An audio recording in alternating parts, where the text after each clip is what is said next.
I hope that you will, by the end of hearing me today, agree that we have to expunge the word growth from our vernacular, in fact, in developed parts of the world. What does this all look like when we put it together on a scientific basis? And I put to you that you don't have to spend 10 years at university to look at this particular graph as I've put it here.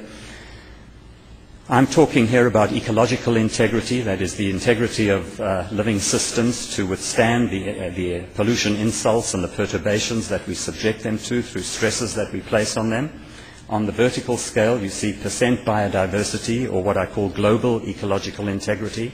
That's the integrity, the ability of the global biosphere to sustain life on Earth as a living organism, the entire Earth system, if you've read of James Lovelock's work, and I'll come to that in a moment.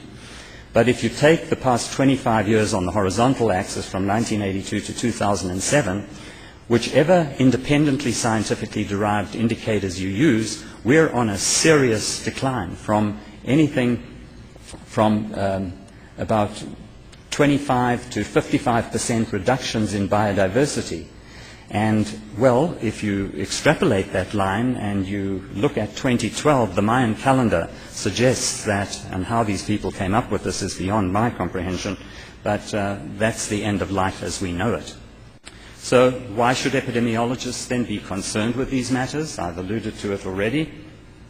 I think our job is to prevent harms to communities, and I can't see anything more important than preventing harms on such a massive scale as what is being predicted and has been predicted certainly since the late 60s, early 70s through the Club of Rome reports out of Europe. And I believe that we have an obligation to recognize that we have a right to life, and particularly intergenerational equity, that our children should have a right to a future as much as what we've had the ability to enjoy life on Earth. Wendell Berry, born in 1934, says, "We seem to have been living for a long time on the assumption that we can safely deal with the parts, leaving the whole to take care of itself. But now the news from everywhere is that we have to begin gathering up the scattered pieces, figuring out where they belong and putting them back together. For the parts can be reconciled to each other only within the pattern of the whole to which they belong." Now, this is a notion, of course, that is very important in education, and at the University of Alberta we've just opened, belatedly, an Office of Sustainability, and what we're trying to do is encourage interdisciplinary research and transdisciplinary research so that people can bring these parts, the disconnected parts, together in some whole to understand how to deal with issues of complexity on a systems-wide basis. So what I've done then is to define the problem of needing new methods and concepts for epidemiology to be able to contribute to preventing harms on a massive scale, to address these health concerns that are faced by changing habitats and global climate change and so on. So I've come up with this idea here that we need a subspecialty of epidemiology, which I call eco-epidemiology. It's not for epidemiologists ecological epidemiologic work, but it's a subspecialty of epidemiology, much like infectious diseases epidemiology, pediatric epidemiology, occupational epidemiology, cancer epidemiology. Well, here we're looking at eco-epidemiology, and the job of this kind of subspecialty would be to focus on the relationships between human health and the dynamics of global ecological change. And the idea here, if you go back to my original definition of epidemiology, is if we can, in fact, bring to the attention of the public and to policymakers the connections, the real consequences of what we continue to do to the environment and what the implications are for that, for the sustainability of life on Earth, that policies would indeed be able to change. We are not necessarily bound to a growth model.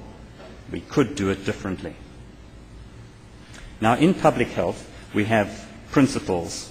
Besides the bioethical principles of respect for autonomy, doing good, doing no harm, distributive justice, asking questions of who's deriving benefits while who's taking the risks, our job in public health is to protect the most vulnerable. If we look at Aboriginal communities, if we look at the unborn, if we look at the frail elderly, if we can protect those people from environmental harms, well then, of course, we're protecting ourselves. We're all protected if we're protecting the most vulnerable. And if we involve communities in our research, then we ensure the community relevance of our research. And above all, and I'll come to this in just a moment as I wrap up, integrity in public health is necessary to serve the public health interest over any other interest, whether it's a government, whether it's a corporate interest, whether it's a particular labour union, but to protect the public interest over any other interest. And to try to help us do this, we need to be very vigilant about the forces that are at play in both science and in policy. I don't envy people in government one little bit, because they have to make policy decisions, and they try to make policy decisions with the minimum amount of uncertainty. But there are people in the world who have enormous amounts of money, and here I'm pointing at large corporations in particular, and I ask you to think of tobacco as an example, which continues today, and certainly for the whole of the last half century, has put, for every $1 that the American Cancer Society put into warning the public about the hazards of tobacco, they put 100 times that amount into making prostitutes of scientists and buying public relations experts to lie, deceive, and disinform the public about the health benefits of tobacco at best. So we need to be very vigilant about those forces. In fact, there's a whole book on this topic put out by David Michaels, Doubt is Their Product, How Industry's Assault on Science Threatens Your Health. And this fomenting of uncertainty is what makes it very difficult for governments to define policies and move in directions that will serve to sustain life on Earth. The Earth Charter is a soft law instrument. Has anyone in this room not heard of the Earth Charter? Please put up your hands if you've not heard of it. Okay, that's at least half of you have not heard of it.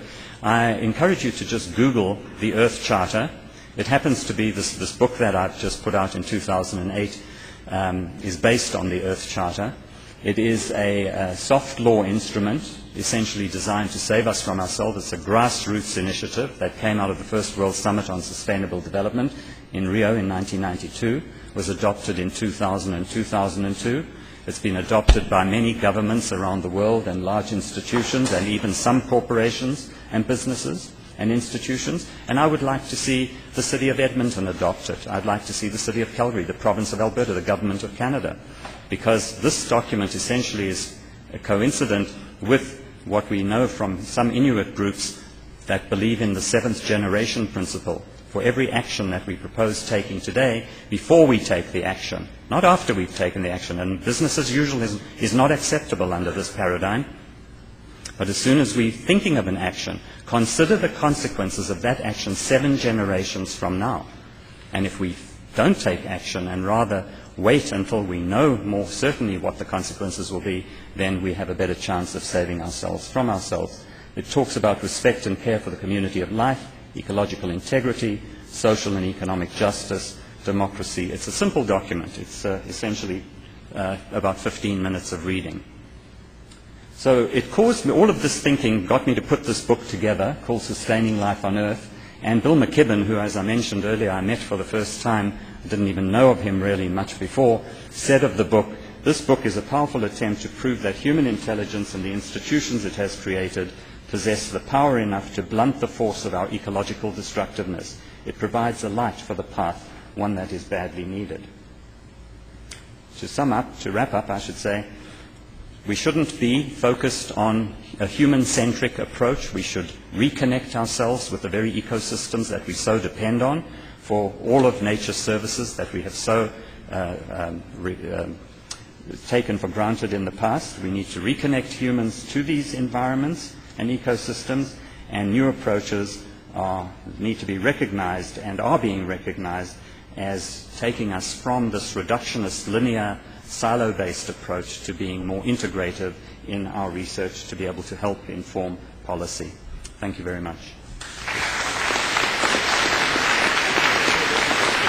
And non-government organizations on developing market-based approaches for managing environmental services